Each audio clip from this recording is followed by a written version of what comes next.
So I've been sitting here for a little while looking at my old YouTube videos, and I came across one called Commitment versus Attachment, When to Let Go.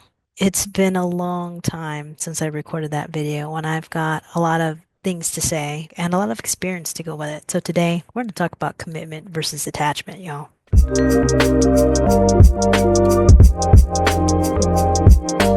Hey y'all, how you doing? My name is Geraldine Convento. I'm an entrepreneur, content creator, and astrologer. Commitment and attachment has been two things that I've been year after year always thinking about and distinguishing the difference between the two. So first off, let's break down what a commitment is and what an attachment is. And I'm not going to talk about the dictionary version of what this means. I'm going to talk about it in an interpersonal sense. Commitment is when you put your intention out there for something. It could be something that's already in your reach. You're committed to a person, you're committed to your job or a thing. Or it can be something you're committed to achieving. So you have these intentions for something, whatever that is for you.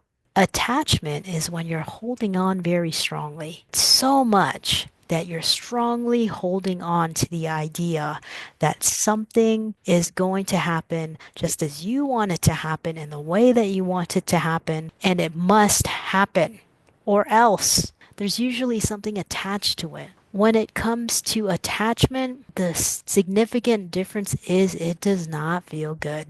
It makes you feel stressed, anxious. You're thinking about it all the time. How do I do this? How is this ever going to work? And you have fears and doubts and all of those lower emotions that get you stuck, depressed, feeling unworthy, feeling insecure. That's what attachment is. So, although a lot of us think that we may be committed to something, a lot of times we're actually not. We are attached, and the thing might not even happen. Over the past 8 years since I've recorded that video, I've learned a lot about what commitment is. I am somebody who, when it comes to people, especially friendships and romantic relationships, I endure. I commit hard. I love you like no one else has loved you before. And that's for real. And what came with that in my journey is that I had to learn that things are not always going to go my way and that I cannot force people to be a particular way.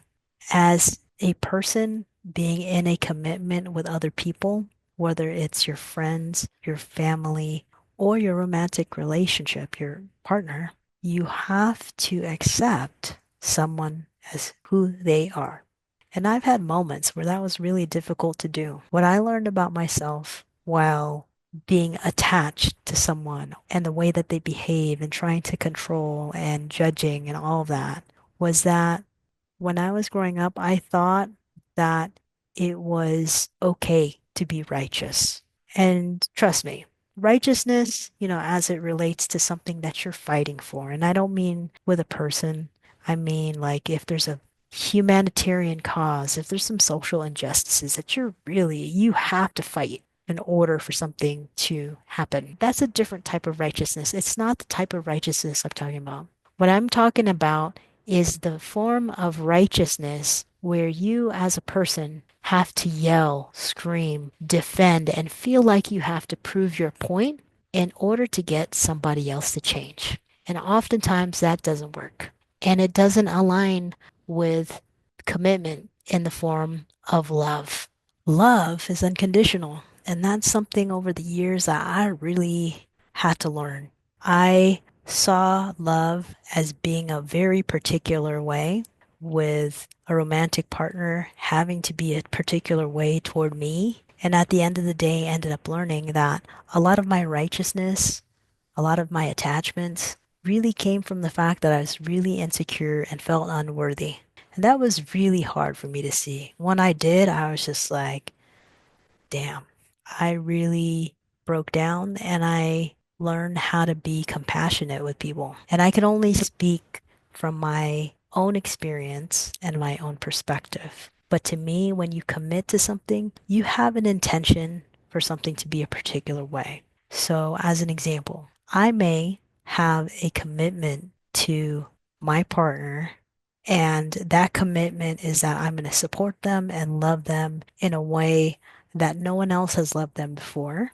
And I'm going to do that and make sure that I'm also growing spiritually and that I'm supporting them and growing spiritually, being the best person that they can be. If you're committing to a person, then it's very important to understand what their dreams, goals, and desires are, if they know what they are, and to know what yours are too. I mean, first and foremost, commit to yourself. And once you commit to yourself, you're able to commit to others because you understand where you stand.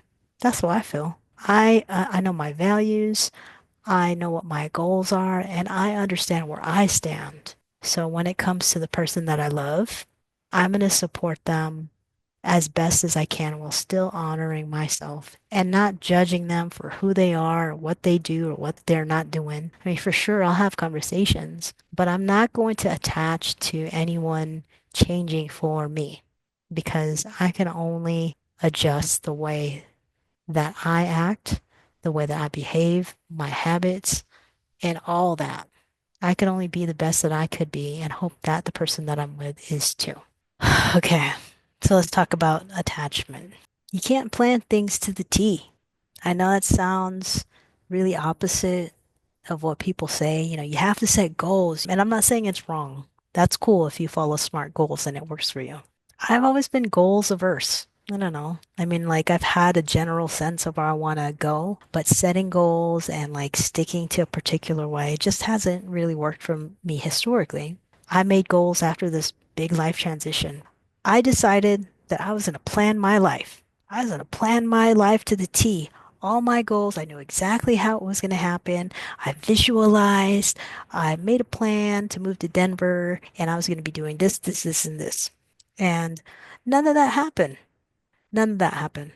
And I'm not saying that life turned out bad at all. It's just I was so attached to how the outcomes were going to be. But the truth is, there's so much uncertainty in what's going to come tomorrow, a week from now, a month from now, a year from now, that there was no way that I could have predicted exactly what was going to happen. All I was able to do, and all I can do now, is create an intention and a general direction and stay as positive as I can or be as progressive as I can toward these loose goals that I have and see what happens.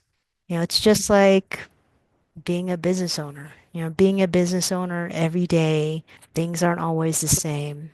One thing can happen that totally shifts everything. And I experienced that too in my personal life when I set those specific goals that I thought was going to happen. I said this in the previous video and I'll say it again.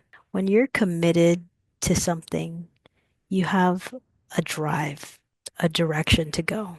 This could be a goal, your growth in a particular relationship that you're in already, a particular material item that you're looking to obtain, all those things. You have a drive, something that pulls you. It's like a natural force that tells you to achieve this or to do this.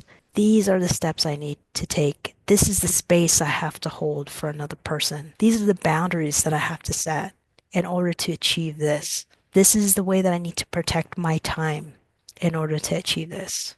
That's commitment. And sometimes it's inspiring. Sometimes you feel tired, but you keep going anyway because you know that there's something more for you on the other side of everything. Attachment does not feel good.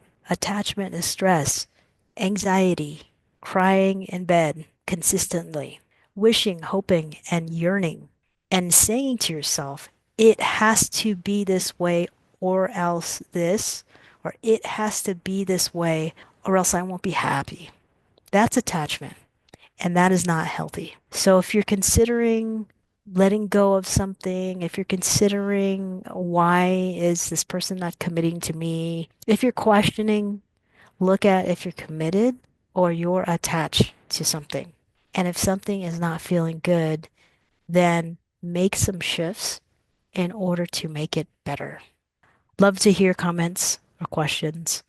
Leave them down below, and I'll talk to you soon.